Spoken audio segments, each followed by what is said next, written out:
দুধের গাই বের করে ফেল দিল কতক্ষণ টাকা। আগেকার যুগে গরুর দাম ছিল 25,000 30,000 টাকা দিলে একটা কুরবানি পাওয়া যাচ্ছিল। এখন এসে যে ষাঁড়গুলো হচ্ছে 4 লাখ 10 লাখ টাকা দাম, কি ভাই তাই না? বড় বড় গরু। আগেকার গরু কম খাওয়ার লাগিচ্ছিল, বিদেশি কোর্সের গাইগুলো খেয়েই খেয়াল লাগে, সেই খোল ভুষে লাগে, মাথার উপরে ফ্যান লাগে, মোটরের পানিতে গাও ধন লাগে, আবার নিচে ওই রবারের ওই পাটি পারে দেওয়া লাগে, কত যত্ন তাই না? আচ্ছা, এখন ওই টিওলারা এই বুদ্ধি বার করে সারা বাংলাদেশে গরুর একটা জাতি পরিবর্তন করে দিয়েছে। আজ ছিল কিটকিটা, হসে এখন হরেশ ঠিঙ্গ কতক্ষণ দেখা। আচ্ছা, এখন কি ওই ডাক্তারের নামে কেউ মামলা করছে যে ডাক্তার সাহেব তোমরা এই পয়মালটা করলে কি? তখন ছোটো ছোটো গরু আছিল, তখন খিলেন লেগেছিল কম, গাও ধোয়ালেও দুধ হয়, না ধোয়ালেও দুধ হয়। তোমার কে বুদ্ধি দিল এত বড় বড় সার এত বড় বড় গাই বানান লাগবে?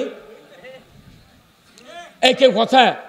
তাহলে ওই তো পশু চিকিৎসা পশু ডাক্তারি শিখে প্রজননের জ্ঞান আছে, এই কাম পরিবর্তন করেছে, তাহলে তার বিরুদ্ধে মামলা আছে। মেরিন ইঞ্জিনিয়ার যারা আছে 10,000 টন গম নিয়ে ওই বঙ্গোপসাগরত জাহাজ আটকে গেছে, সামনেও যায় না পেছনে যায় না, মোবাইল করে বুয়েট থেকে একবার ইঞ্জিনিয়ার নিয়ে গেছে মেরিন, যা 2 লাখ টাকা কন্ট্রাক্ট হেলিকপ্টার জাহাজের উপর নামে 2 লাখ টাকা কন্ট্রাক্ট করছে, জাহাজ দুধ করে 5 মিনিটের মধ্যে 2 লাখ টাকা নিয়ে যাচ্ছে। ওকে ইচ্ছা করে 20,000 টাকা বেশি দেয়। যাক, আপনি একটা কামই করছেন ভাই, আমার এই জাহাজের গমগুলো সব পচে গেল হনি, আপনার ধন্যবাদ। তো কেউ কি কথা ভাই তুমি ইঞ্জিনিয়ার হতো আমি আমার মাল পচে যায়, যাক তোমার কে কথা মরা জাহাজ ভালো করা লাগবে? আর নামে মামলা দিচ্ছে কেউ দেয়নি। বড় বড় মেডিসিন ডাক্তার আছে, হাজার হাজার ব্যাধিগ্রস্ত লোক ভালো করছে চিকিৎসা দিয়ে, কোনো ডাক্তারের নামে মামলা হচ্ছে। তোমার কে বুদ্ধি দিল? এর অনেক জমি আছে, বেটা নাই বিটি আছে, সব ই মরে গেলি বিটিটা ভেউ পাবি। তোমার কে কথা সুস্থ করা লাগবে? অকে মারিছে মামলা দিচ্ছে। তাহলে ডাক্তারি শিখা আসল চিকিৎসা করলো, সবাই বলেছেন উমুক চাতালালার বেটা সেই ডাক্তার মরদি, গাঁত হাত দিলেই ভালো হয়ে যায়। পশু ডাক্তার কোথাও সেই ডাক্তার খালি এমন বীজ দেয় 4 লাখ টাকা দাম সারের। কতক্ষণ ইঞ্জিনিয়ার কি রে, খালি জাহাজের নামে হাত দিলি জাহাজ দৌড় মারে, সকলেরই সুনাম হচ্ছে। তাহলে ওরাও গরুর বিদ্যা পড়লো, চিকিৎসা বিদ্যা পড়লো, ইঞ্জিনিয়ারিং বিদ্যা পড়লো, আর আমরা আলেমেরা বক্তারা এই কোরআন হাদিস পড়ে আমরা মানুষকে জাহান্নাম থেকে বাঁচানোর জন্যে, সমাজের শান্তি কায়েমের জন্য ওয়াজ করি। ওরকে নামে মামলা হয় না, আমাকে নামে মামলা হয় গা। এই কথা কন। তার মানে জাতি এখনো ইসলাম জানে না। একটা মৌলবি গ্রেপ্তার করলে কয়েক কোটি লোক রাস্তায় যদি নামতো, আমার দেশে একটা আলিমের বিরুদ্ধে মামলা হতো না। কি জোরে কোন ঠিক কাল্লা তখন গা? ওরকে লেখাপড়ার দাম আছে, আর আমার সর্বোচ্চ জ্ঞান এই কোরআনের জ্ঞান। আমার আল্লাহর নবী বলছেন, আল্লাহ যার কল্যাণ চান তাকে কোরআনের জ্ঞান দেন। আপনি নামাজ রোজা হজ জায়গায় জেকের আজকের কথা কন, নামাজটাই তো সমাজে কায়েম নাই। বাংলাদেশে মাত্র 2টো ইবাদত হয়, একটা হলো খাতনা করা, আর একটা হলো বেলা ডুবলে ইফতার করা। তাও এই রোজার মাসে একটা লোক ঘড়ি থেকে ইফতার করিনি, খালি 2 পাশের মুয়াজ্জিনের সিগন্যালের প্রতীক্ষায়। টাইম হয়ে গেছে 6:17, ছেলে করছে আব্বা টাইম হয়ে গেছে ঘড়ির, ইফতারের সাডত যা ঘড়ির তাই করছে না বা দেখতো মুয়াজ্জিনের কি খবর। আবার ওই মুয়াজ্জিন মসজিদের মুয়াজ্জিন উনি আবার কান পাইতে আছে কোন মসজিদ আজান দেয়, কথা কনে ভারী কথা কনে। ওই মুয়াজ্জিন ওর মসজিদের ঘড়ি বিশ্বাস না করে ওই সাতনির মুয়াজ্জিন যখন আজান দিচ্ছে তখন ওই সিগন্যাল দিচ্ছে।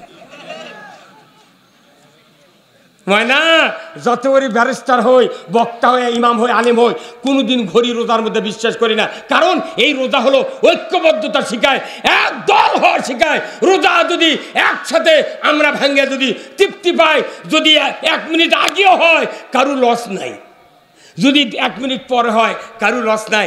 একা একা ইফতার করা যায় না।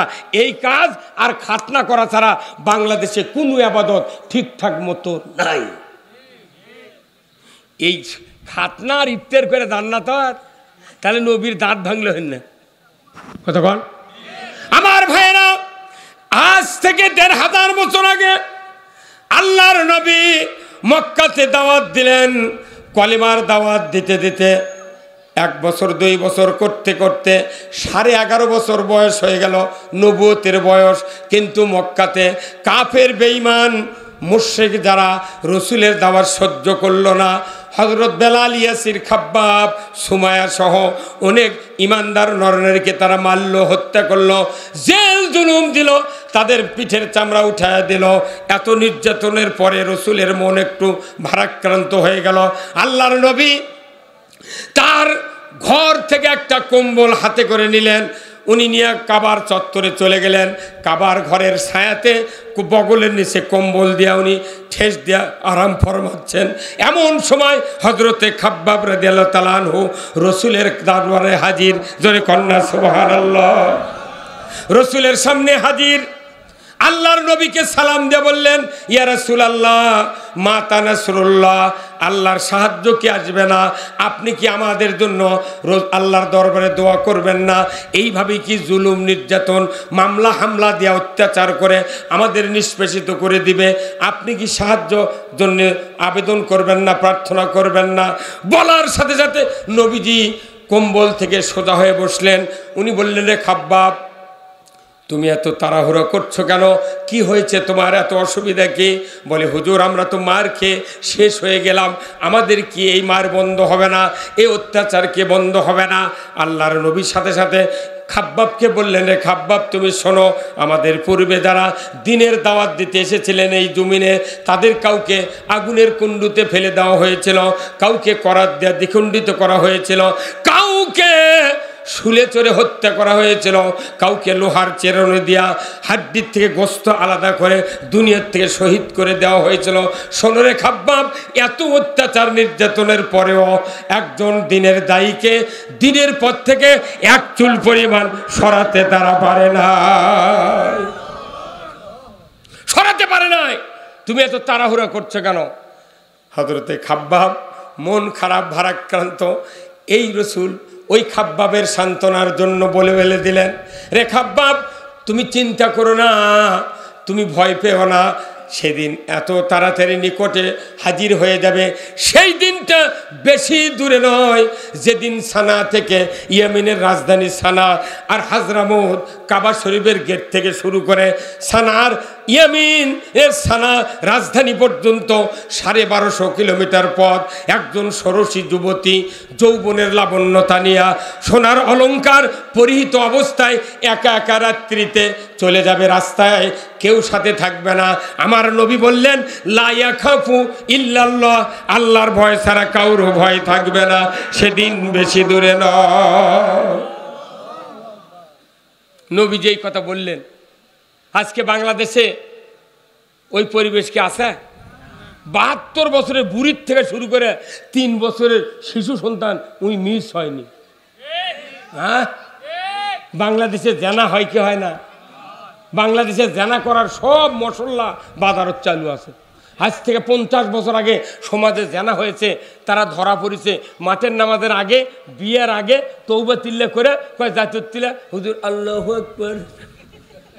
কথাকার যাই যেটি গরিব ধনির বাড়ির মেয়ে মানুষ গরিবেরা কাম করছে, সেটি মেয়ে মানুষ একে গর্ভবতী হয়ে গেছে। ওই হওয়ার পর দেখা যায় যদি ওর বাড়ির গরিব মানুষের বেটা চাকরি থাকে, ওরা চাপিয়ে ওর সাথে বিয়ে দিয়ে দেয়। হ্যাঁ, তোর বেটাতে কাম করলো সেটা কি হলো? হ্যাঁ, কথাকার হয় না।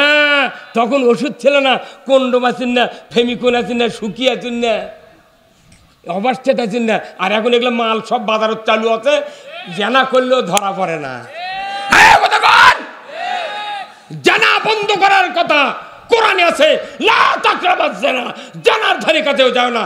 আমার বক্তৃতা দিয়া জানা বন্ধ হবে না, বক্তৃতা দিয়ে চুরি বন্ধ হবে না, বক্তৃতা দিয়া ওই জয়পুরহাটের রাজ্জাক মামার লটারিও বন্ধ হবে না। এই বগুড়াতে গত 2 বছর আগে কোটি কোটি টাকা লটারি করে জয়পুরহাটের রাজ্জাক হাতে নিয়ে চলে গেছে। কত ডিসিএসপি, কত মাদ্রাসার হুজুর, মসজিদের ইমাম বগুড়া শহরে বাস করে, একদিনও মিছিল করেনি। আল্লাহ কোরআনে বলছেন, ইন্নামাল খামরু ওয়াল মাইসিরু ওয়াল আনসাবু ওয়াল আজলামু রিজসুম মিন আমালিশ শায়াতিন ফাসতানিবুহু লাআল্লাকুম তুফলিহুন। 90 নম্বর আয়াত আল্লাহ বলছেন মদ জুয়া লটারি মূর্তি পূজা হারাম, ইমানদারের জন্য মূর্তি পূজা হারাম, অমুসলিম করুক ওরকম আরও এনকারেজ দেবো মূর্তি পূজা করতে থাক। আজকে মুসলমানের ঘরত মূর্তি পূজা ঢুকে দিতে তুলে দিয়ে মূর্তি কুত্তে বানে ওই সুখেদের উপর টেবিলের উপর ইনকে করে ভক্ত করে বসে থাকে। গতকালকে আমি মাহফিলত গেছি, গতকালকে মাহফিল করছি আমি উল্লাপাড়া, যে ঘরত বসতে দিছে দেখি বড় ধরনের একটা উনকে আছে। আমি বল তোমরা যে সর না সহ এক লাচ্ছি দিয়ে ফেলে দেখে আমি না বসবো। বাড়ি বাড়ি শোকেস কয় ভিআইপি পরিবার আমরা, কি হচ্ছে সুখেতের মধ্যে তাকে দেখেন হাতির মালা, হাতির মাথা, বিলের মাথা, বাউর মাথা, দুনের মূর্তি বানিয়ে থিয়ে যা করছে। আর তাও সুখের সোজা কোনটি ঘরের মেন দরজা সোজা, যাতে বড় ঢুকলি বুঝতে পারে ই ভিআইপি লোক, তোর বাটাম ফাটাবে সুখেদের জন্য।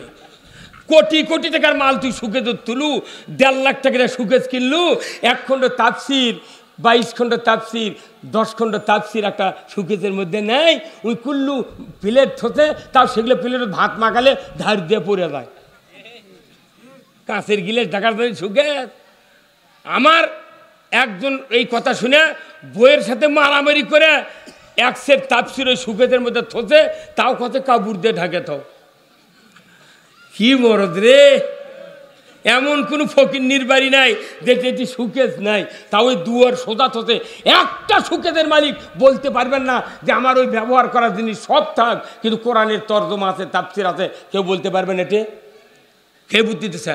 এই 40,000 টাকা সুকেজ কিনে আপনি একটা কোরআন শরীফ তুলেন না, আপনার সুকেজের চারানার দাম নাই। ওটা হুজুরা কলি, হুজুরা খারাপ না ভাবিয়া। আজকে বাংলাদেশে ইমান নিয়ে যদি আমরা বাঁচতে চাই, ইসলামের বিকল্প কোনো রাস্তা নাই। ইসলাম ছাড়া কোন ইবাদত কবুল হবে না। তাহলে ইসলাম হলো জীবন ব্যবস্থা। আপনার সমাজে শান্তি কায়েমের জন্য ইসলামী জীবন ব্যবস্থার বিকল্প কোনো একটা জীবন আদর্শ পৃথিবীর জমিনে নাই। তাহলে আমরা এই ইসলামের কথা বলি দেখে আমরা কি অপরাধী? কথা কন। ওই গরুর বাছুর বড় বার করলো, ওই চিকিৎসা করে রুগী ভালো করলো, ওই জাহাজ জুত করলো, ওরকের বিরুদ্ধে মামলা নেই, কথা নেই, গপ্প নেই। আর আমাকে রোগ দেখলি মসজিদের ইমামতি যখন মোতাল্লিরা দেয় তখন ভাইবেলায় ইন্টারবেলায় দেখতো এই কোন দল করে কি। আচ্ছা কোন তো দল করা কি ফরজ না সুন্নত না মোবা? কয়জন? 2 জন কথা, এটি একজন ওটি একজন। 100% মানুষ বলা লাগবে দল করা ফরজ। যদি ফরজ না মনে করেন তাহলে কব্বরের মধ্যে যেদিন শুবেন তাই শোয়ার আগে, মরার আগে লিখে থুয়ে দেবেন ডিমির উপর, আমি মৃত্যুর পর আমার সন্তান থাক, ভগ্নিপতি থাক, জামাই থাক, বেটা থাক, কেউ যেন আমাকে কোনো দলত কব্বরে না রাখা হয়। যেহেতু দুনিয়ার দল করনি তাহলে তুমি নির্দলীয়ভাবে ওটি ঢোকা লাগবে। কল বিসমিল্লাহ আলাম মিল্লাতে নির্দলীয় তত্ত্বাবধায়ক। তুমি সারা জীবন উল্টা পাল্টা দল করে কব্বরের মধ্যে মুন্সিক করতে হুজুর কপালত হাঁটু তার বকত হাত দেখুন তো বিসমিল্লাহ ওয়ালা মিল্লাতে রসুলিল্লাহ। হে আল্লাহ, এই মাইয়াতকে তুমি রসুলের দলে তোমার নামলে উঠে দিলাম। তো তুই সারা জীবন দল করলু অন্য মানুষের, আর নবীর দল তুই শোয়ার কারণ পেটন বেশি হবি। এই যে আপনাকে শনিবার করে আদম দিকে হাঁটানা গুয়াহাটি, ও গুয়াহাটির গরু কেনে, ওই ডহরপুরের ওটি থাকে একদল, সাতনি গ্রামের ওদিক যায় না, ওটি থাকে একদল শেকার, আবার পশ্চিম দিক থাকে, ওই উত্তর দিক থাকে, ওই বিলেজা চলে যাচ্ছে, পূব দিকে থাকে, চেক করে যে ভাই গরু বিক্রি না ফেরত। তোর গরু ওইখানে কিনিছে, আসলে কিনিছে সাতনি গ্রামের মানুষের। সাতনি গ্রাম কি ইউনিয়ন না? সাতিন গাঁও, ওই ইউনিয়নের মেম্বার রসিদ লেখা দিয়েছে, ওই কথা আমি ছাপাবো না, আমার ওই রসিদটা দাও। ওই রসিদ লিখে নিয়ে গরু নিয়ে চলে এসছে এই দিক। এখন শেখার ধরে করতে ভাই গরু কেনা না ফেরত, করতে ফেরত। তাহলে রসিদ দেখি, রসিদ যখন বার করে দিচ্ছে রসিদ লেখা আছে সাতিন গাঁও। তোর ক্ষেত্রে ভাই তুই কিন ফেরততে, তোর বাড়ি এই দিক করছু আর রসিদ যে সাতনি গায়ে, তখন কি ধরা পড়ে গেল না? ওই তখন 2 থাপ্পড় দিয়ে চৌখুনি দিয়ে দা, 22টা কিল দিয়ে 10টা ঘুষি দিয়ে লাখ গলে ফেলে দিবি। 4 গরুর সাপ জরিমানা দেওয়া লাগবি।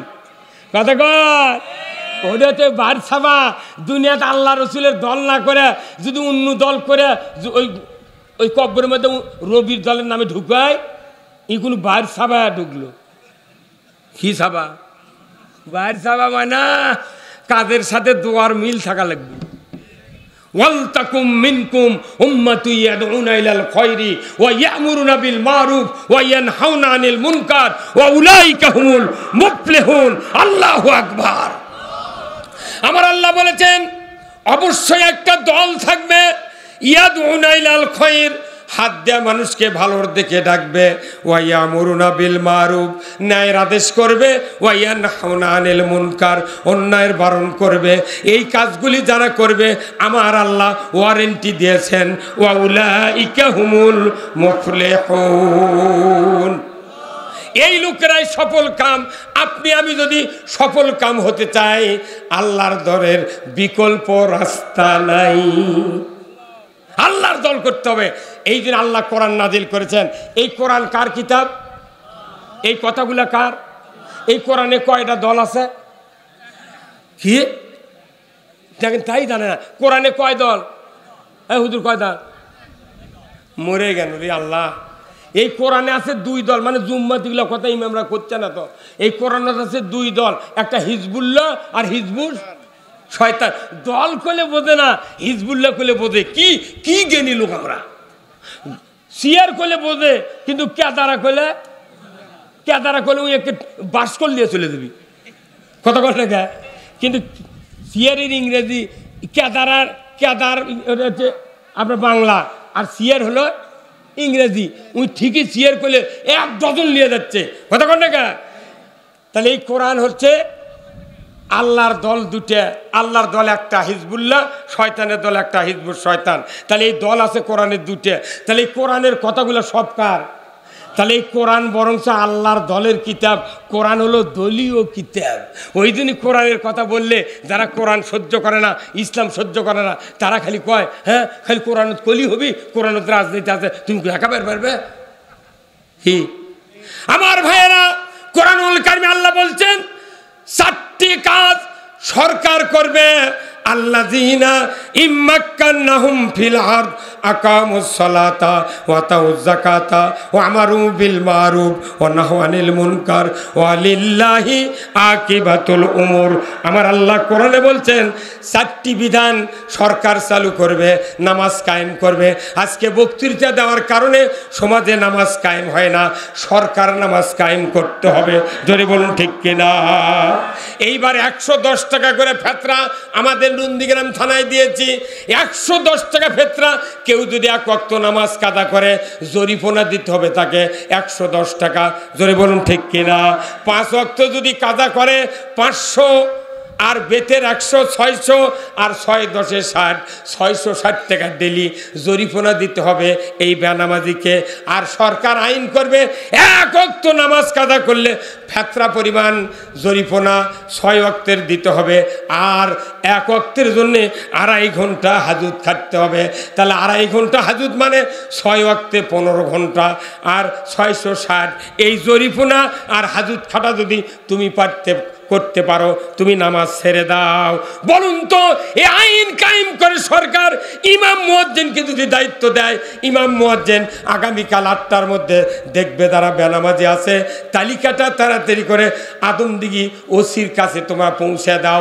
ইমাম মুয়াজ্জিন হোক, দায়িত্ব দিলে দেখা যাবে সকালবেলা আজান লাগবে না, 3:30টার সময় বেনামাজির স্ত্রী, বেনামাজির বাবা মা ওই সন্তানগুলিকে, স্বামীগুলিকে ডেকে বলবে তোমার কি জরিমানা দেওয়ার ইচ্ছা আছে? তোমার কি হাজুত খাটার ইচ্ছা আছে? যদি থাকে তাহলে শুয়ে থাকো, আর যদি না থাকো, ওই ইচ্ছা যদি না থাকে, তুমি ওযু করে মুয়াজ্জিনক ডাকলে মসজিদে যাও। মেলা অন্য দলের লোক এই 16 বছর আওয়ামী লীগের সাথে ঘুরিছে। কেটে ঘুরছে, ওর সাথে ঘুরলে আমার নামে মামলা হবে না। কতক্ষণ রে, কত বোঝে না। মেলা লোক ওর সাথে ঘুরিছে, কিছু খালি মামলার ভয়ে, মামলার ভয়ে। তে আল্লাহ ওটা বুঝে দিচ্ছে না, ইমামক দালিবির দায়িত্ব যদি চেয়ারম্যান মেম্বার ওর কোনো দায়িত্ব দেয়, ওরা নামাজি লোকের তালিকা দিবি, বেনামাজির দিবে না। সরকার যদি আইন করে আজান দেওয়া লাগবে না, পাগল 4:45 ফজরে আজান হবি, ওই 3:30টায় মসজিদের দেওয়া বসে থাকবি। এটা হচ্ছে আল্লাহর আইন। জাকাত চালু আমাদের দেশে, রমজানের 27 তারিখ জাকাত দেওয়ার জন্য মানুষ পাগল হয়ে গেছে। কয়জন জাকাত দিয়েছে? জাকাত দেওয়ার কথা নয়, জাকাত আদায় করবে সরকার। আমিনিনা আলাইহা, যারা জাকাত আদায় করবে তাদেরকে জাকাত দিতে হবে। এই জাকাত আদায় করে সরকার, কোরআনে আছে আদায়কারী কর্মচারী জাকাত আদায় করবে, সরকারের নিয়োগপ্রাপ্ত কর্মচারী জাকাত আদায় করবে। এটা কার বিধান? এই বাংলাদেশে যদি 1000 কোটি টাকা জাকাত যদি এইবার সরকার আদায় করত, 1 কোটি লোক 1 লাখ করে টাকা দেওয়া যেত। করছে বাংলাদেশে টাকা আছে, টাকা আছে, এগুলো টাকা কোনটি গেল? 26,000 কোটিগুলো কোনটি গেল? মানে হ্যাঁ, একটা দুর্নীতির টাকা যদি খালি ইউরিয়া সারত ভর্তুকি দেওয়া হতো, ইউরিয়া সার 150 টাকা বস্তা লাগতো, 150 টাকা। আজ ইউরিয়া সার 1360 টাকা 80 টাকা করে, একটা অ্যামিস্টার টপ 1600-1700 টাকা বোতল। কি হচ্ছে?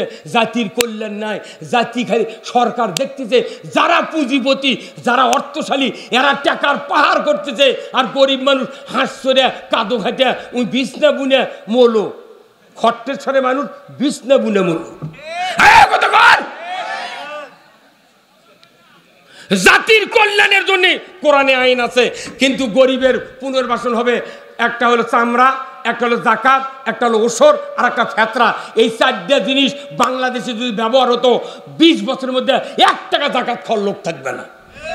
আর আমার দেশে ফেতরা দেয়, তাই 2 টাকা করে দেয়। একদিন গেছে লিবার, করছে আব্বা বাড়িতে নাই, আরো 2 দিন পর আসিস বা গেছে, করছে বিটির বাড়িতে গেছে, আর 4 দিন পর গেছে, করছে খুরচা টাকা নেই। 6 দিনের দিন ওই ফকির কথা, তোর ফেতরা তুই খা।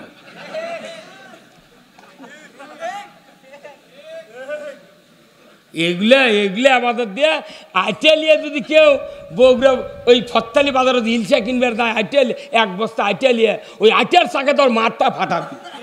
তোর মাথা ঠিক আছে, আইটাই দে, তুই ইলশা কিনবে রাচ্ছু। ওই 2 টাকার ফেতরা, এটা সরকার আদায় করতে হবে, কথা ঠিক কিনা? আজকে বাংলাদেশে গরিব সবচেয়ে পুনর্বাসিত হবে গরুর চামড়ার টাকা দিয়ে। লক্ষ কোটি কোটি পশু জব হয় কুরবানির দিনে, কি হুজুর?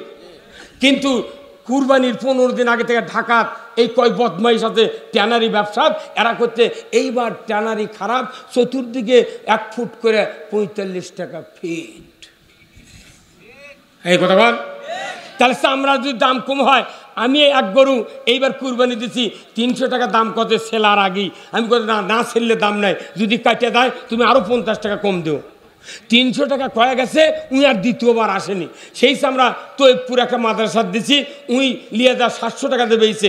উই আবার যার কাছে বেচিছে করির হাটত, উই বেচিছে 1200 টাকা দেয়। উই আবার বগুড়া বেচিছে ওই কালীতলা চামড়ার আরও তো 2200 টাকা দেয়। উই আবার বেচিছে ঢাকাত, ওর দাম আর আমি শুনবার পারিনি। করছে ভারতত যাচ্ছে চামড়া পাকা করার জন্য। 1 চামড়া ভারতের থেকে পাকা করে আনলে একটা চামড়া 22,000 টাকা দিয়ে বিক্রি হচ্ছে। 22,000 টাকা দিয়ে বিক্রি করে আমাকে জুতা সুর বাটা জুতার কোম্পানি 1 জোড়া চামড়ার অরিজিনাল গরুর চামড়ার জুতার দাম লিখছে 10,000, তারপরে 5,000, আর কাল্লার চামড়া দিয়ে 6 জোড়া স্যান্ডেল বানাচ্ছে 499 টাকা করে দাম। আর মানচক করছে তোরা ওই রবারের চামড়া, ওই রবারের ওইগুলা শেখালু দিয়ে দিলে জুতা বানাচ্ছে, জুম্মার গেটত গেলে খালি কালো কালো রবারের জুতো, একটা কুত্তা জুতো হয় না। ভালো জুতা করে চুরি চোর, আর কুত্তা চুরি করে রবার।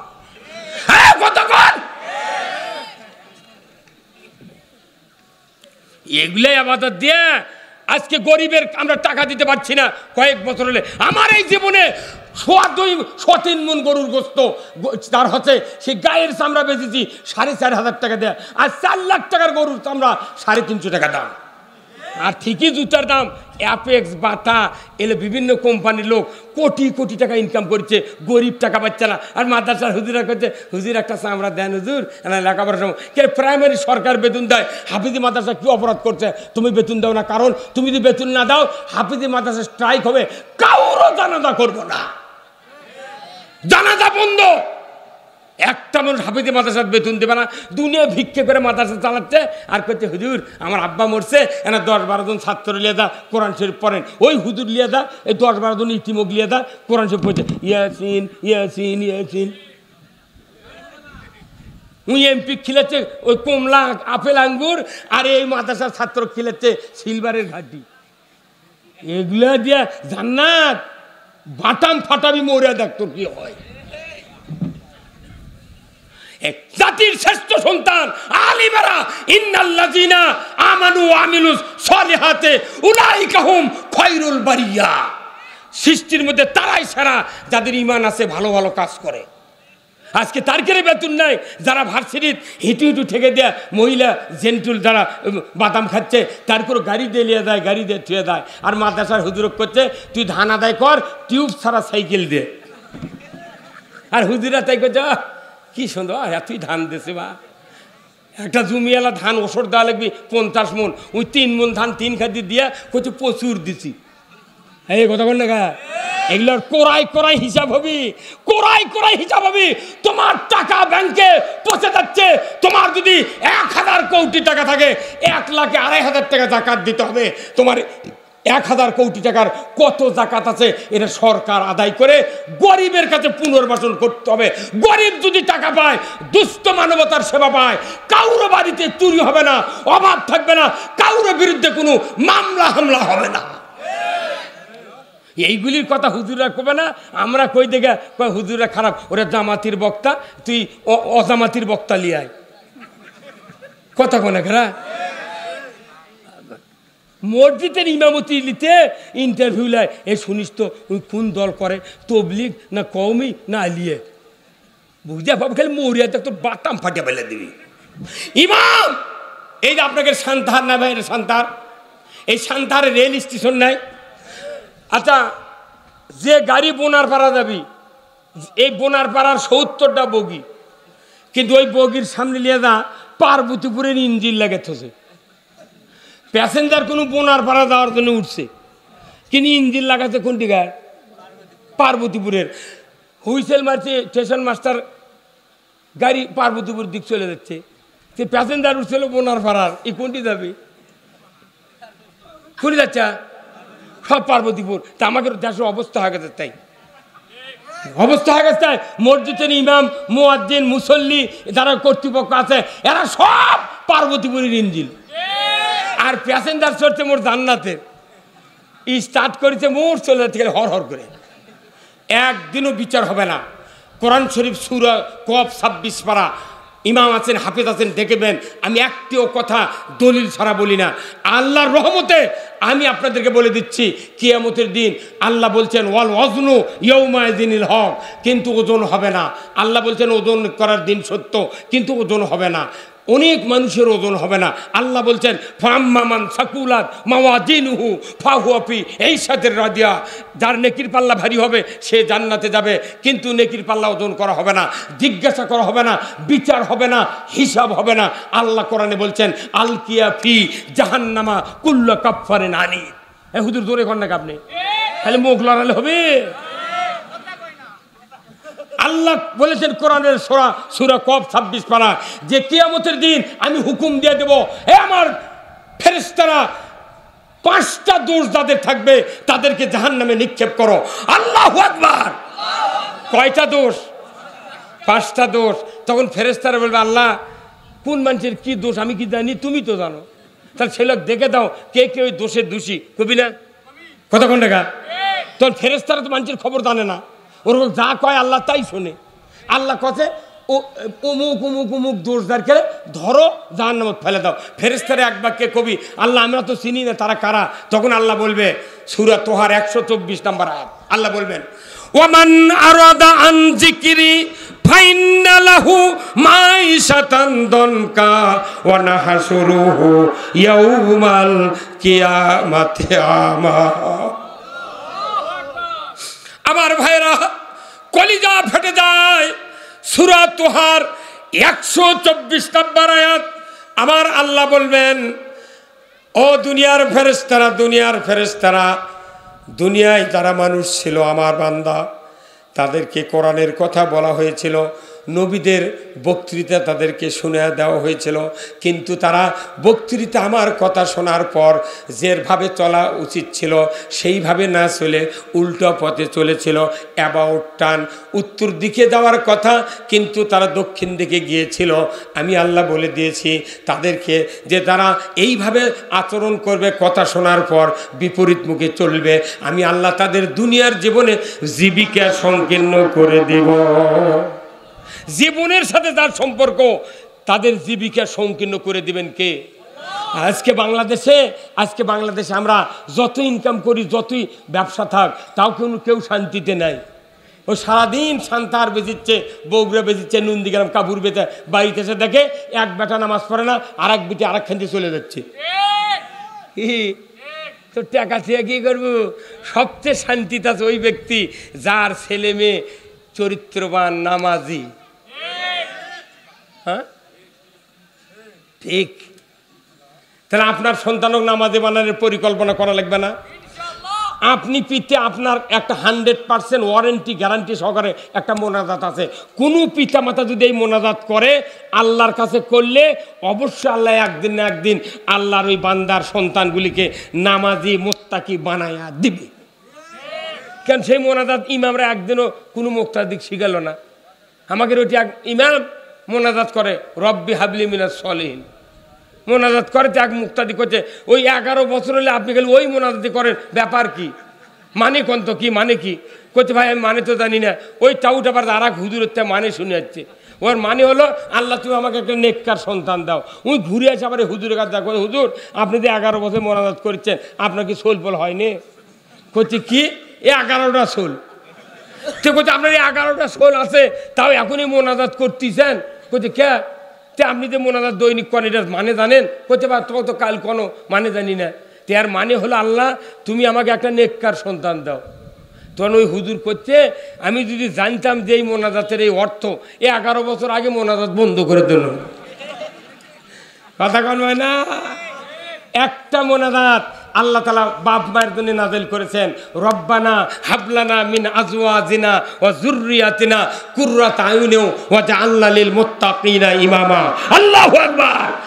প্রত্যেক পিতামাতার দায়িত্ব তাহাজ্জুদ পড়ে, নামাজ পড়ে আল্লাহর কাছে দোয়া কর, আল্লাহ আমার সন্তান সন্ততিকে তুমি, স্ত্রী পরিবারকে তুমি হেদায়েতের রাস্তায় উঠাও, আর ছেলে সন্তান দ্বারা তাদেরকে মুত্তাকিদের ইমাম বানাও, ইমাম বানাও।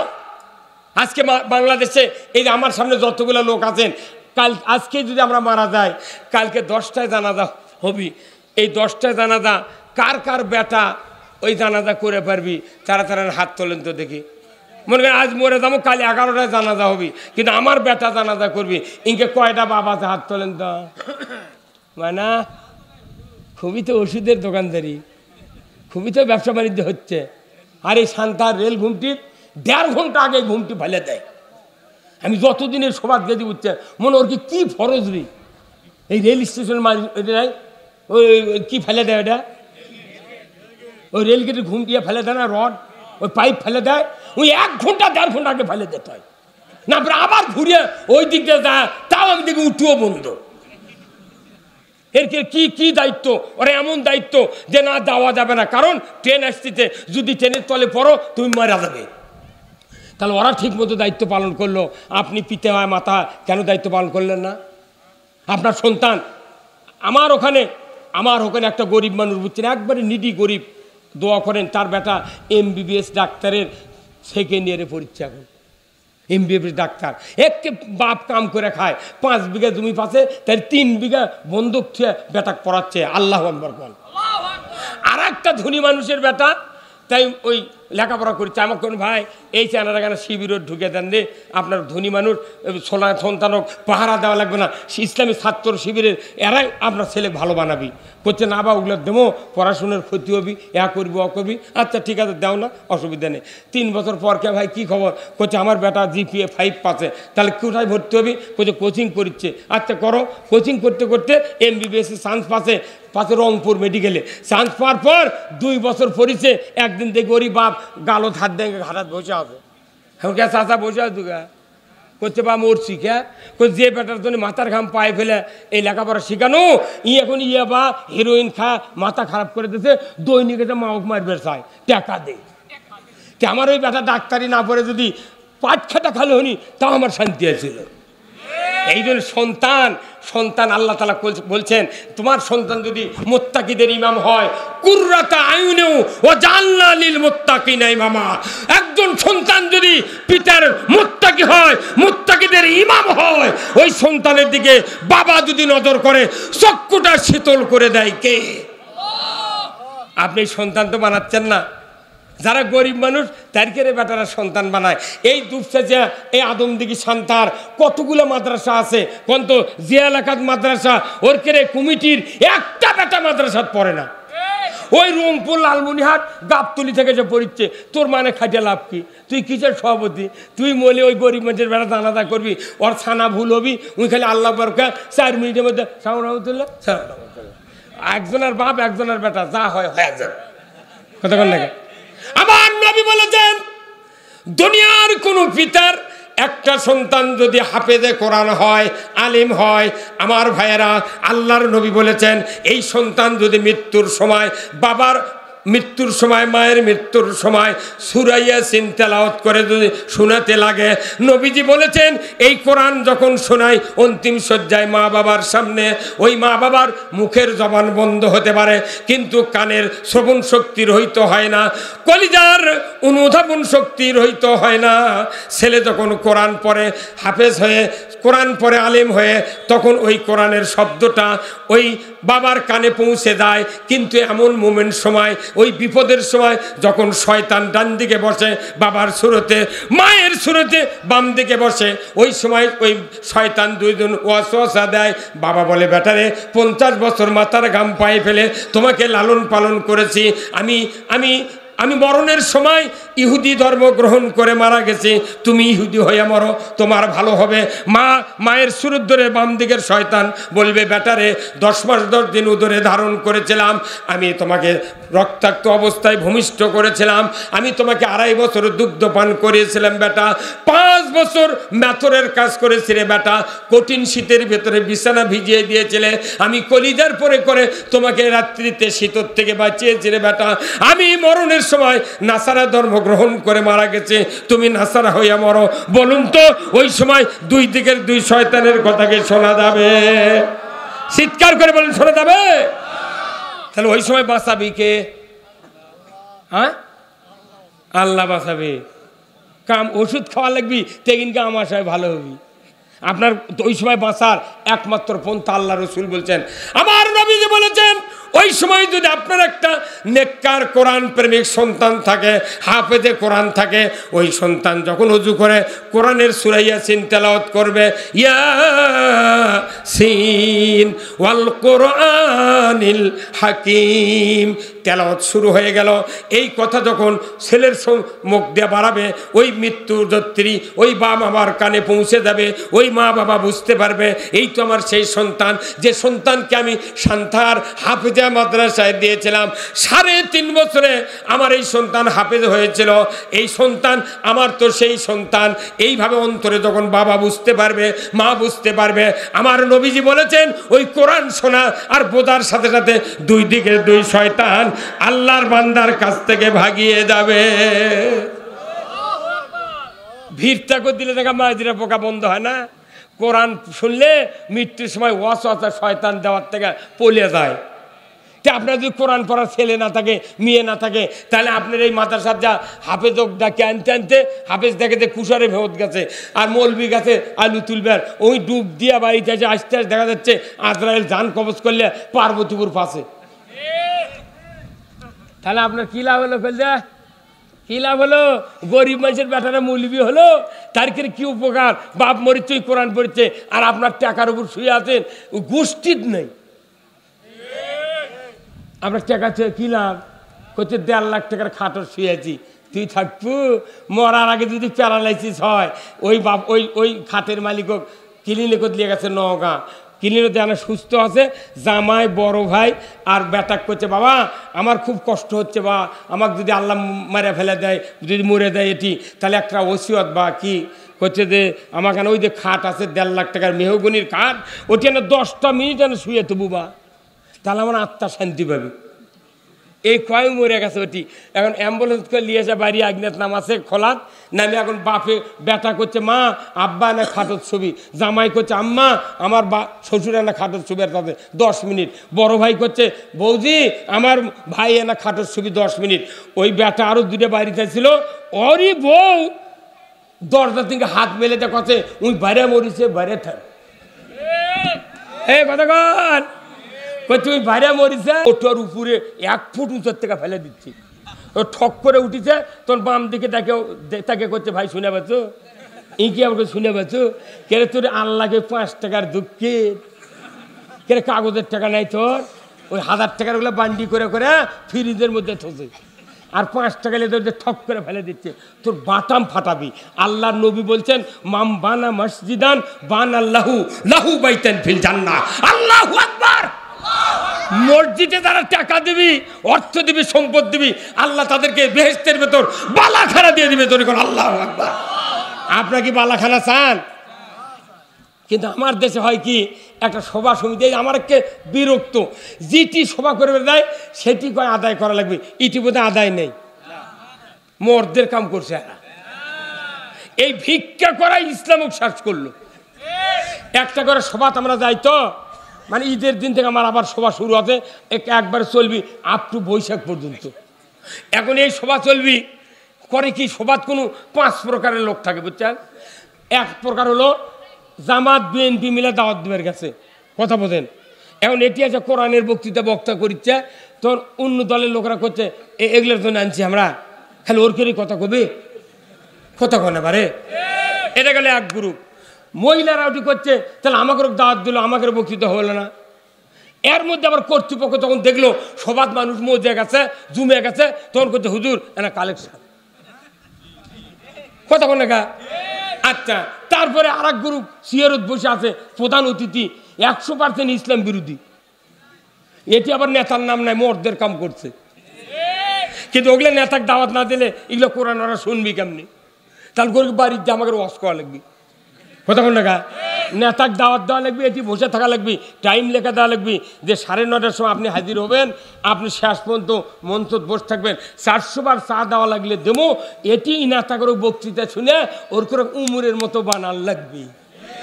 বাংলাদেশে নেতারা কথা শোনে না দেখে ওরা ক্ষমতার যা আমাকেও পেটে, কথা কোন টাকা। বাংলাদেশে সেই সুযোগ আর দেওয়া হবে না।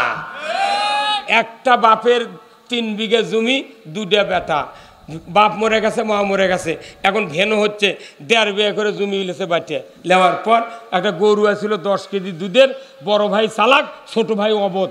জানেন প্রত্যেকটা অবধ মানুষের স্ত্রী কোনো চালাক হয়। আরে বড় ভাইয়ের পাম্পটি শুনে ওই করছে ভাই তাহলে গরু বাটে নেবো, অবধ করতে লে বাটালে, তখন বড় ভাই করছে আমার গরুর পেছন ছাক্কা দেওয়া লাগবে, একে ফিতে দিয়ে মাপে মধ্যে সন্ধ্যে থেকে এই পেছনে আমি, আর তুই লিবু সামনের সাইড, অবদক দিতে ওকে 1 কাপ চা খিলে কথা ভাই তুই গরু খিলে বুড়ে, তাছাড়া দাম কমে যাবি, গরু বাজে যাবি। এই অবধ 15 দিন 1 মাস 1.5 মাস খালি ঘাস কেটে খিলেচ্ছে, গরুর দুধ হয়, বিকেলে সান্তার বেচে আর ওই দুধ ডাল দিয়ে খায়। এখন এই 15 দিন পর পাওয়ার দন ঘাও আছে, চালাক বউ কাছে তোমার মাথা ঠিক আছে, তুমি গরু বাটালে চলেছো, জমি বাটালে আইল দিয়ে লেছো, তো গরু বাটালেছো, তুমি একখান থাকবে গা, কাল সকালে কবে গরু আমাকে কাটিয়া মাইটে দি, ওই গা ঘাস খেলামো, খ্যার খেলামো, 5 দিয়ে গোবর বাড়াবি, আমি ঘুটে শুকে 4 লাখ বিক্রি দিয়ে ওই টাকাতে হাট করে খাবো, তুই দুধ খাবো, তুই দুধ খা। এই কথা যখন সকালে কথা চালাক ভাই করছে, এই বুদ্ধি পাইলো কোনটি, অবধ স্বামীরা যদি বউ বুদ্ধি দেয়, চালাক বউ ওই মরে যাবি, তা ওই বুদ্ধি বাদ দেবে না। এখন ওই অবধ স্বামী করছে ভাই তুমি যতই বুঝাও আমার গরু কাটিয়া বাটে দাও। আমরা এই বাংলাদেশত বহুদিন হলে আগা পাশা বাইটেলে খাইছি, এইবার তালে কাটিয়ে নেব, এই কথা কোনে গা, এবার সেপারেট, তুই মাথা নিবু না গোয়া লেবু, পাতা থাকা লেবুলে, কথা ঠিক কিনা, তুই দুধ খাবো না গোবর খাবো, খা, তুই অর্ধেক বাইটেলে তো ভাই আর একখান্তি নাই। কথা কর, আজকে বাংলাদেশে মাত্র 2 গ্রুপের খেলা হবে। 1 নম্বর গ্রুপ হলো বিএনপি, 2 নম্বর হলো ইসলামী দল মিলে সব ইসলামী দল। ক্লাস ছাত্র 2 জন, ক্লাসে ছাত্র কয়জন? 2 জন যদি ক্লাসের ছাত্র হয়, পরীক্ষার সময় ভালো ছাত্র লিখতে লিখতে 6 বার খাতা লেছে, আর যাই গর্দা ছাত্র ই পড়েনি, লিখতে পারছে না, খালি খাতার নাম লেখে জমা দিয়েছে, তাও সেকেন্ড। কথা কয় না, আর তাও সেকেন্ড পাগল, এই বোঝে না, কথা বোঝে না। 2 দল ভোট হবে বাংলাদেশে দেবেন, এক দল প্রচুর জ্ঞানী, প্রচুর লোক আছে, ওরা তো ফার্স্ট, আর আমি না লিখলেও সেকেন্ড।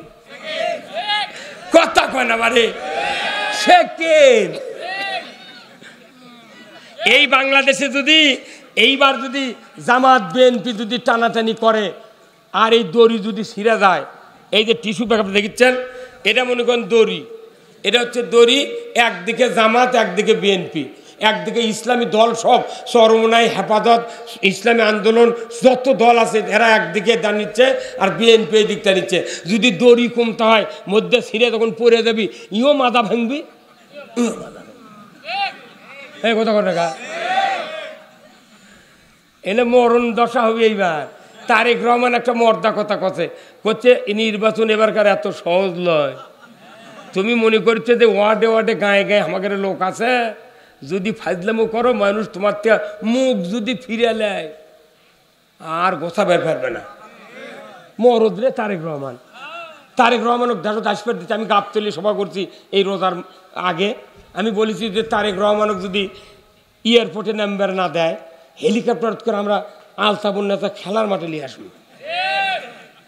কথা কন দেখা কে বউরা জন্ম নেওয়ার জন্য আমার 3টে বেটা কামেল পাস, 3টে এমএ পাস, চাকরি নেই। আমার বড় বেটা করছে, আব্বা লেখাপড়া শেখনো, চাকরি নেই, কি করে খামো? আমি তুই চাকরি করবি তে বউরা হচ্ছু গে, গোপালগঞ্জ পাচ্ছেন না, ভিউতে উঠে ডেকে নিয়েছে পুলিশের আনসার বানাতে, রে পাগল তুই ইটি খেতে পারছো না। বগুড়ার নাম শুনলে চাকরি নেই। এবার বাংলাদেশের মধ্যে সর্বোচ্চ চাকরি পাবি বগুড়ার লোক। বগুড়ার লোক চাকরি দিয়ে গে অন্য চাকরি নিয়োগ হবে, এবার তার বাটাম ফাটা ফেলে দেবো। আমাকে 16 বছর বগুড়ার চাকরি দেয়নি, কথা কন না কে, চাকরি এইবার নিয়ে গে দমদম, কথা ঠিক কিনা?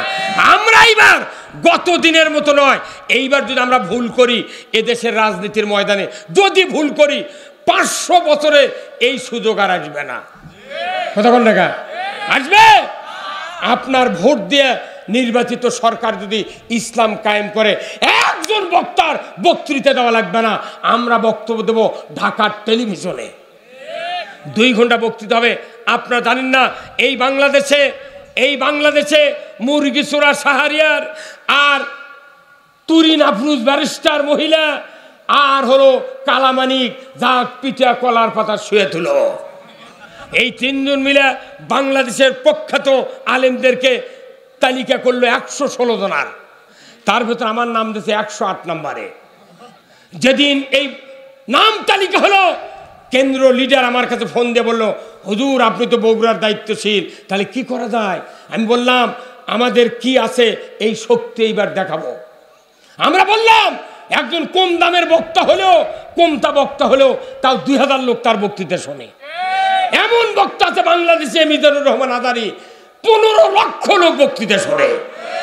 তাহলে এই সমস্ত বক্তা মাইকিং করে, পোস্টারিং করে আমরা ছেড়ে দেব। যারা যারা এই বক্তাগুলিকে ভালোবাসেন সবার দাওয়াত নিজ খরচে ওসমানী স্মৃতি মিলনায়তন কিংবা পল্টনে হাজির হতে হবে।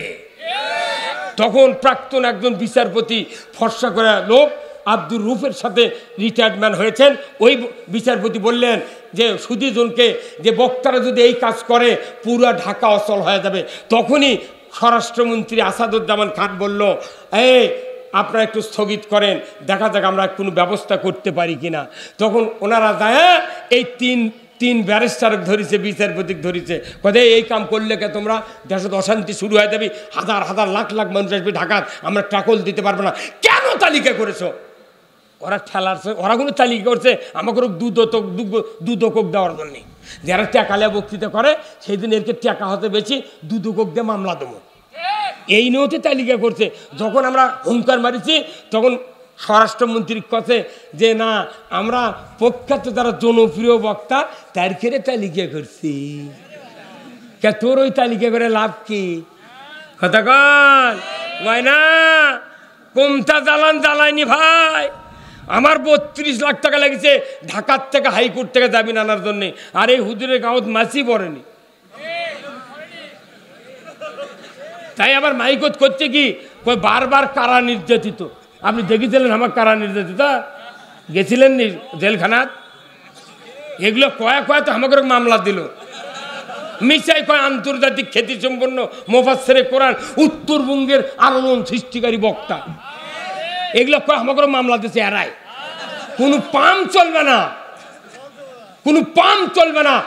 আমি আল্লাহর পক্ষে কতটা কথা বললাম, আল্লাহর পক্ষে কতটা কাজ করলাম, এটাই আল্লাহর কাছে পাওনা পাবো। আমি পামের দ্বারা খুশি নই।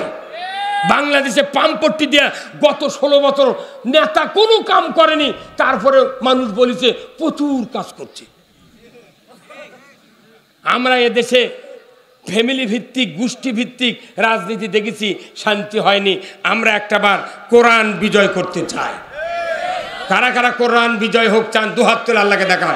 লিল্লাহে তাকবীর, নারায়ে তাকবীর। আল কোরআনের আলো আবার ঘরে ঘরে সংসদে এতগুলো বক্তৃতা করছি, পারে আল্লাহর আইন সংসদ ছাড়া কায়েম হবে না। মজিবর ক্ষমতার কাছে মজিবর আইন চালু হতে, কথা ঠিক কিনা? এরশাদ ক্ষমতার কাছে এরশাদের আইন চালু হতে, হাসিনা ক্ষমতার কাছে হাসিনার আইন চালু হতে, খালেদা ক্ষমতার কাছে খালেদার আইন চালু হতে। আর আল্লাহর আইন ক্ষমতার যাবে, আল্লাহর আইন চালু হবে। কথা কর দেখা, আমরা ক্ষমতার যাব না। আমার বক্তৃতা অনেকেই শুনেছেন ইউটিউবে, সারা পৃথিবী আমার বক্তৃতা শুনে। হাসিনা সরকারের সময় আমি একামতের দিনের কথা বলেছি। আমি বলেছি, হাসিনা তুমি ইসলাম কায়েম করো, নামাজ কায়েম করো, সুদ বন্ধ করো, চুরি বন্ধ করো, তুমি 200 বছর ক্ষমতার থাকো। আমি পিএস দিয়ে 5 টাকা শুয়ে পড়বো, আজরাইল আলীকে মাথা আলোক করবো। কিন্তু আপনি মনে করবেন না যে ইসলাম বাদ দিয়া অন্য কোনো জীবন ব্যবস্থা মেনে জান্নাতত যাবো, গোল্ডেন পেনের সিগনেচার দেবো, নো অ্যালাও। কত বড় মুফতি আর কত বড় হাফেজ আসেন না আমার কাছে, নো অ্যালাও, নো অ্যালাও। আল্লাহর নবী নিজে শাসনকর্তা, আবু বকর শাসনকর্তা, উমর ফারুক শাসনকর্তা। আমার ভাইয়েরা, আজ থেকে 1500 বছর আগে যে বক্তব্য আমি বলতেছিলাম, আল্লাহর রসুল যখন খাব্বাবকে বললেন, সেদিন বেশি দূরে নয় যেদিন ষোড়শী যুবতী সোনার অলঙ্কার পরিহিত অবস্থায় একা একা রাস্তা দেওয়া যাবে, আসবে, লা ইয়াখাফু ইল্লাল্লাহ, আল্লাহর ভয় ছাড়া কারু ভয় থাকবে না, সেদিন বেশি দূরে নয়। এই কথা যখন রসুল বললেন খাব্বাবকে, মুস্কি হাসি দেয়া হজরতে খাব্বাব আলহামদুলিল্লাহ তেলাওয়াত করলেন। জোরে কন্যা মারহাবা। তিনি এই কথা শুনে আলহামদুলিল্লাহ পাঠ করলেন, মুস্কি হাসি দিলেন। আমার দেশে এখনো লক্ষ লক্ষ মানুষ আছে, কোরআনের রাজনীতির কথা বললে, কোরআনের আইনের কথা বললে অনেক মানুষ মুখটা খেরে চোখের লাগান করে। খেরে চোখের মুখে যদি লবণ দেন, ওটি দিও আসছে ছাড়ে দিবি। তা আমাদের দেশে মনে করেছেন কোরআনের আইনের কথা বললে যাদের কলিজা চুলকায়, এর এক হাদায়াত করার জিবরাইলও পারবে না। আমাকে এখন আজকে আসার সময় বেলাল হাফেজ সাহেব, ওই যে বুশরা অটো রাইস মিল, আমাকে কোন এই সবার দাওয়াত দিয়েছে বুঝছেন। ওই সিদ্দিক নামে একটা ব্যাপারী, ওই বুশরার ব্যাপারী, বাড়ি হচ্ছে গড়িয়ালপাড়া, আপনার হচ্ছে ওই নন্দীগ্রাম থানার চৌমুনির পূবে গড়িয়ালপাড়া। আমাকে দাওয়াত দিয়েছে যে বুশরা অটো রাইস মিলের সভা। আমি ভাবছি ওটি সভা কি সব, আপনি কে কোথায়? ওই অটোর মালিক আমাকে বলেছে আপনাকে দাওয়াত দেবে। তখন আমি ওটি 2টা সভা করেছি, পোঁতা একটা আর ওই বাইপাসের মাথার উত্তরে। ওটি বলেছি যেহেতু বুশরা অটোর সভা, তাহলে আমি হাজি সাহেবকে বলবো একটা গরু জব করে পোলা দেওয়া লাগবে। আজ আবার বুশরার ওই বেলাল হাফেজ আমাকে বলেছে, হুজুর আপনি আমার গরু দেওয়ার কথা কথা, সভা তো আপনার এটি, আমার এটি লয়। কোনটি সভা? এই কয়েকদিন আবার এর থেকে মোবাইল করে আমাকে করছে, হুজুর সভা তো ওই বুশরাত লয়, সভা আমাকে রটি। আমি তাহলে সভা কর্ম না কে, সে সবার দাওয়াত দিয়েছে একখান্তি, আপনার কোন সভা? আপনি তো কথা কননি, কথা কন না। এখন ওটি আসে বসছি চা খা, আর হাজি সাহেব আমাকে করছে, হুজুর এত বক্তৃতা, তা মানুষ হেদায়ত হয় না কে? তা আমি কোনো এত চিকিৎসা করে ডাক্তাররা, মানুষকে রুগী সারে না। কথা খানে গা এই কথাই কইছে ওই হাফেজ সাহেব। তো এখন এত বক্তৃতা মানুষ, হেদায়েতের রাস্তাই হলো রাষ্ট্র শক্তি। আল্লাহর আইন দিয়ে যদি এই দেশ চলে, সরকারের দায়িত্ব মানুষকে জান্নাতের রাস্তা তৈরি করে দেওয়া, সরকারের দায়িত্ব জাহান্নামের রাস্তা তৈরি করে দেওয়া। সরকার যে রাস্তা করে দিবি ওই রাস্তাতে মানুষ চলতে বাধ্য। সরকার তো ইসলামের নাই, কোরআনের পক্ষে নাই, বক্তৃতা জিব্রাইল দিল মানুষ হেদায়েত হবে না। আচ্ছা আপনাকে এটি আমির হোসেন একটা গ্রিলের দোকান আছে, আমির হোসেন, আমির আলী, এই যে গোডাউনের ওটি এই সন্তান, আমি ওখান থেকে কমপক্ষে 2 লক্ষ টাকার জানলা কপাট বানিয়ে লেগেছি সেই 2012 সালে। এখন এই গ্রিলের দোকানদারের কাছে দেখবেন এত বড় একটা ইঞ্জিল আছে, ঝালাই মেশিন আছে না, ওটা মিটার আছে, ওই থম্বা মিটারের থেকে লাইন একটা এটি কারেন্টের ঢুকাছে, ঢোকানোর পর এই দিক দিয়ে একটা 336 তারের লাইন বার করছে, এখানে 329 তারের লাইন বার করছে। এই 36 তারের মাথার এত বড় একটা পাতি কিংবা এত বড় একটা রড পেঁয়াজ দিয়ে ওই সাইকেল যেটা ঝালাই করবি তারই উপর ফেলে দিতে হয়, জানলা গ্রিল ঝালাই করে ওর ফেলে দেয়, মেশিনের বডি ফেটে গেছে ওর উপর ফেলে দিতে হয়। তাহলে ওই লাইনের নাম কি? হ্যাঁ সবাই জানালে নাম কি? আর্থিং। হ্যাঁ আর্থিং। আচ্ছা এটা আর্থিং। আর এখান থেকে একটা লাইন বার করে ইনকা মাথা বেঁকা সিমটা আছে, এই সিমটা দেওয়া 1.5 ফুট একটা লোহার ওই ঝালাইয়ের কাঠি আছে এত বড়, কিন্তু থার্মোমিটারের মতো ওই মাথা দানা সিমটা চোকার লাগান, মানে বগলের জায়গায় থার্মোমিটার ঢুকে দিচ্ছেন না জ্বর দেখার জন্য, অবিকল ওই রকম একটা কাঠি এইভাবে ধরিছে, ধরে সুইচ দিয়ে ওই লাইন নিয়ে যা ওই যে 336 তারের মাথাতে একটা পাতি কিংবা রড নাই, ওই সাইকেলের ফেলে দিত তা এই আর্থিংয়ের লাইনত ওই রডের এমনি গাঁৱত তো 1 কোটি ফোটা আছে, ওরই উপর নিয়ে যা ওই মিস্ত্রি আবার করছে কি ইনকা ঠোকাচ্ছে, ঠোকালে আগুন খালি ফুরফুরকে বাড়াচ্ছে। তখন ওই রড করছে, ভাই তুমি ঝালাই করবে মেশিনের বডি, সাইকেলের রড, আমার কষ্ট দাও কে করছে, আমি দেখেছি লাইন আসছে নাকি, কথা কনা বাড়ি কথা কি আচ্ছা। এই 16 বছর আমাকে ঘুরতে দেখিছে এরকে লাইন আছে নাকি, যেহেতু লাইন আছে ওটা দেখতে পাচ্ছে, এই জন্য দেখেন বিএনপির একটা চেয়ারম্যান নাই, এমপি নাই, মন্ত্রী নাই, এক মজিদ তালুকদারের বেটা আব্দুল মুমিন ছিল, ওই যে যা কোনটি লুকিয়ে ছিল শেষে লোকটা আফসোসে মরেই গেল।